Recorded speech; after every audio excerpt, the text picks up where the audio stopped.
Mapagpalang araw sa lahat, share ko lang sa inyo itong gawa kong colored portrait. Bali, kinuha muna natin yung size ng design na ilalagay natin dun sa part na paglalagyan. Bali, ito yung mga gamit nating kulay.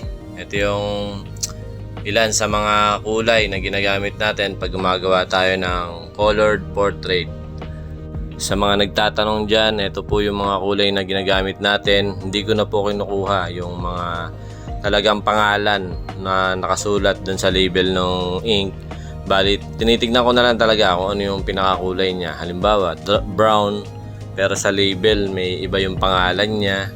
Hindi ko na po kinukuha yon. Basta tinitignan ko na lang po kung ano yung kulay na alam kong swak dun sa kulay ng pyesa na gagawin natin. So dito medyo patapos na tong buhok na ginagawa natin. Ganyan lang po hagod ko, gamit ko dyan Magnum. Dito sa part na to 9 Magnum ang gamit natin. Tapos yung kulay na hinahagod natin na yan, sienna po yung kulay na yan. Pero bago pa yan, nakulayan ko na po siya ng dark brown.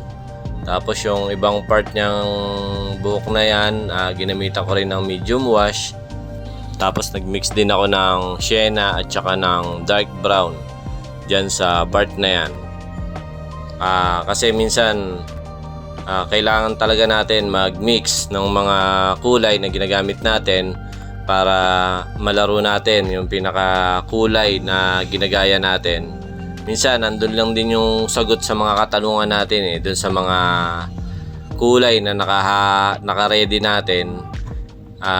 Mix lang tayo para makita natin yung resulta, kung anong kalalabasan. Ngayon kung kulang, pwede natin magdagdag, pwede tayong magdagdag, pwede naman tayong gumamit ng ibang kulay na pagmimixan para malaro natin yung kulay, mas maparami natin yung kulay na gagamitin natin.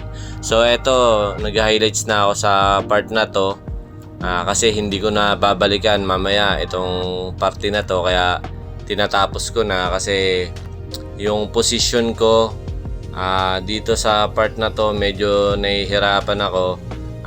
Kailangan ko magpalipat-lipat ng pwesto para magawa ko na maayos yung ginagawa nating pyesa. So dito kaya tinatapos ko na para mamaya hindi na ako babalik ulit dun sa pwesto na yon. Kung bumalik man ako, siguro yung kailangan lang. Kaya tinatapos na natin tong part na to. Tsaka yung iba pang part niya, yung sa leeg, yung sa kwelyo niya, tinapos na din natin yun.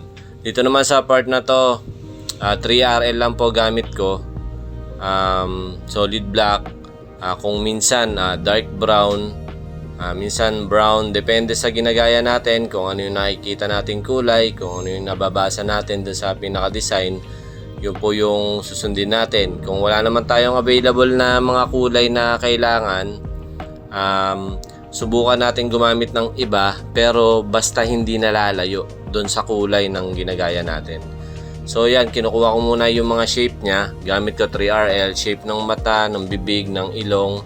Tapos mamaya tsaka natin sisigundahan ng shader. Ito, gamit ko dito 9M1.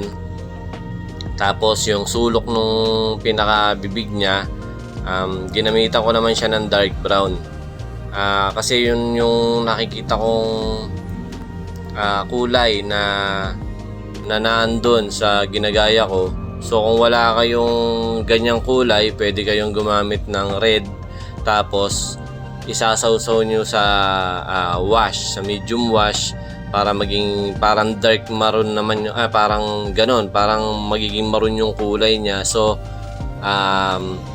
parang hindi nalalayo doon sa brown pagka gumagawa tayo ng ganito, ng mga madidilim na sulok ng bibig. Pwede kayong gumamit nun red, o kaya kung wala kayong maroon, dark red, pwede kayong magmix, gumamit kayo ng red, sausaw sa medium wash para makagawa kayo ng dark na red, parang ganon ang kalalabasan. So ito yung pinakakulay ng labi na yung kinukulay ko. Parang ang pinaka pangalan nito American Rose. Pero kung titignan mo siya, para siyang light na red na may pagka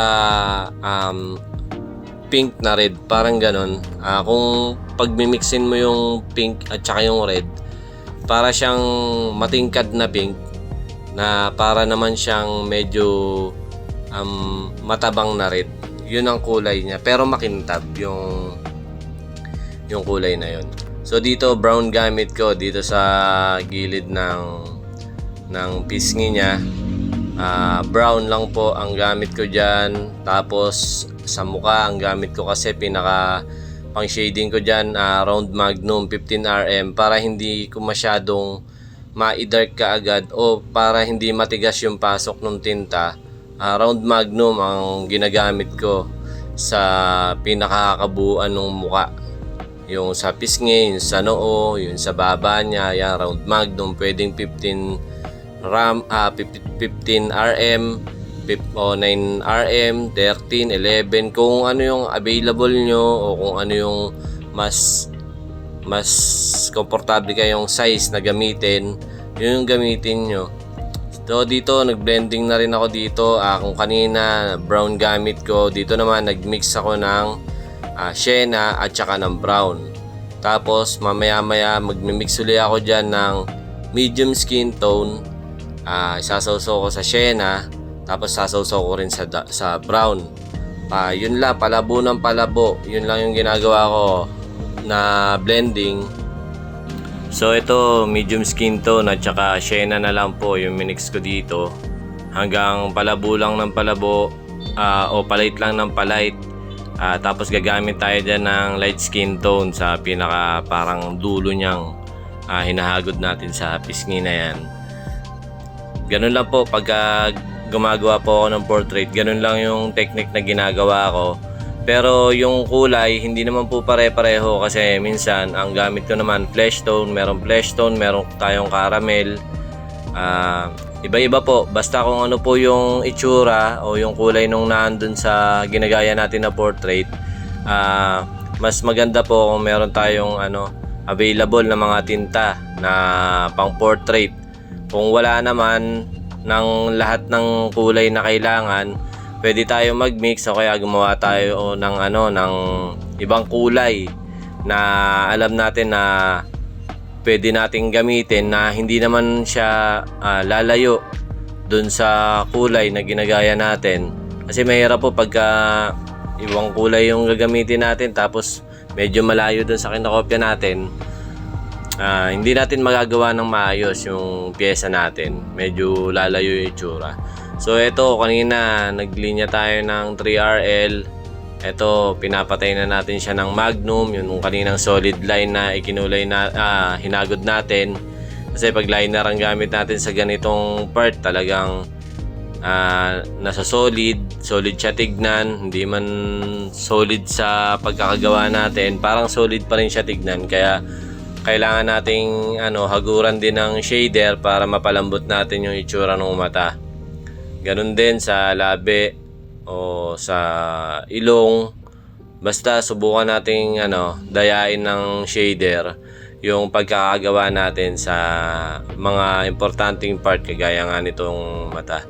Ito sa part na to, sa ipin, sinade ko yan kanina ng sobrang labong wash para hindi plain lang yung itsura nung hindi lang siya plain na balat. Kumbaga parang susugatan din natin, tapos medyo may konting kulay na wash talaga para magmukhang realistic yung ipin niya kapag mag-highlights na tayo o pag natapos na natin yung kabuuan ng pyesa.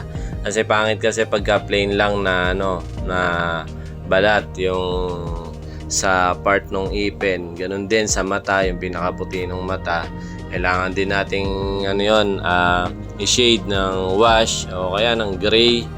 Basta kung ano yung nasa kinokopya natin, tignan natin maigi, basahin natin maigi para magawa natin ng husto. Huwag tayong magmamadali, huwag tayong pakampante na hindi naman kailangan yung mga part na yon. Kasi yun talaga yung mga maliliit na parte ng ng isang pyesa, yun yung nagpapabuhay talaga sa ginagawa natin. So yung iniisip mo na hindi importante, minsan yun pala yung kailangan. Kung kasi pag nakatapos mo yung isang pyesa, parang may kulang, parang gano'n, parang kang nakukulangan. Hindi mo alam, hindi mo na pinansin yung ibang part na kala mo hindi naman importante.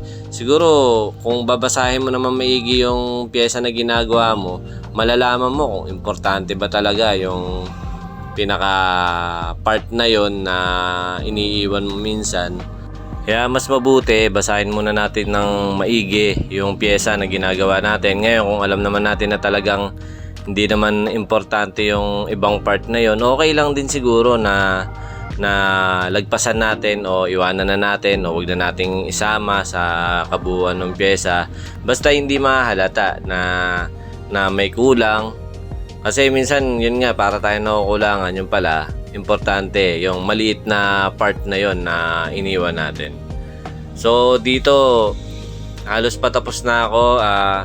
Yung pinaka rosas lang na headband dun sa ulo niya, yung kinukulayan natin. Actually nakulayan ko na yan kanina, kaso hindi pa hindi pa talagang final dahil inantay ko pang kung lalabas pa yung mga una kong nilagay na detail na gray wash. So ito, nililinisan na natin yung pyesa na ginawa natin, tapos i-review natin na baka meron tayong pagkukulang dun sa ginawa natin. So kahit naman ginawa natin ang lahat, alam nating hindi tayo nagkulang. Minsan nakikita pa rin na nagkulang talaga tayo. So kung hindi naman malala yung pagkukulang na yon, siguro okay na siguro na wag na natin balikan yung part na yon na alam naman nating hindi namang importante. So yun lang, sana may naibahagi akong mixing kaalaman. Maraming salamat sa panonood. Pa-subscribe ng ating YouTube channel, Nads Galarpi Tattoo ang name ng ating channel. Hanggang sa mga susunod na video tutorial, maraming salamat.